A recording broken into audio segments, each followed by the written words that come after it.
Perri and Her Friends. Deep in the big woods, high in a tall tree, lives Perri the squirrel.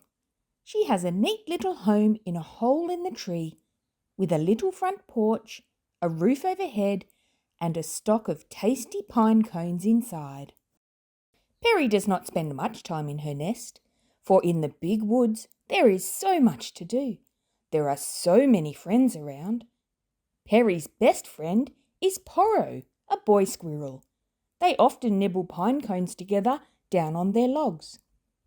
Porro has a nest of his own, but it is not a neat and cosy nest like Perri's. Porro's is a loose, untidy nest made of leaves and twigs. No wonder it is always falling down. Porro doesn't like to waste his time in nest building. He is a busy fellow. He keeps watch for the woods folk.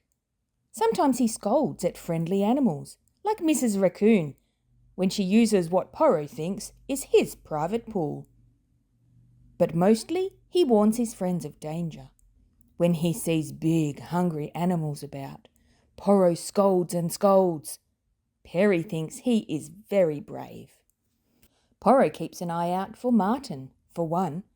Martens, like to eat plump squirrels, and Porro warns Perri with a loud chee chee chee when the marten is looking for her. Perri has had some narrow escapes from that marten. He can chase her just as fast as she can run. Oh, life is not always easy in the big woods. There are great horned owls to look out for, and hungry bobcats lurking in the underbrush. But there are many pleasant things too. There is always something new to see. Mother hummingbird on her tiny nest, or other birds flying high. My, how Perri wishes that she could glide through the air like the birds. There are raccoons with their babies, and timid fawns. There are coyote pups, and snowshoe hares, and noisy blue jays. There are busy beavers cutting trees, and solemn badgers, sober fellows who live in burrows in the ground. There are spotted skunks and saucy chipmunks. Oh, the woods are full of Perri's neighbours and friends.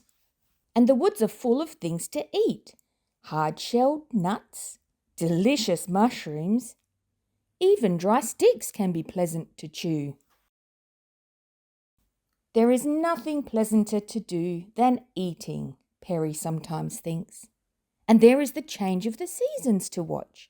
Perri was a baby way back in the spring, peering at the world from her mother's nest. All through the bright summer she was growing up and having adventures too. One time the big goshawk nearly caught her as she perched high on the lodgepole pine. Then came the fall. How bright and lovely Perri's big woods looked then. Her friends thought so too, Snowshoe Hare and the rest. But as the leaves turn golden and red, the wind blows them to the ground, and that wind turns chilly. Winter is near. Perri runs home to the warmth of her nest in the tree. When she looks out one morning, the world has changed. Everything is covered with white, for it is winter now. Perri blinks at the glitter of the snow. She blinks and then she yawns, for winter is a sleepy time in the big woods, and Perri falls fast asleep. Good night, Pepita.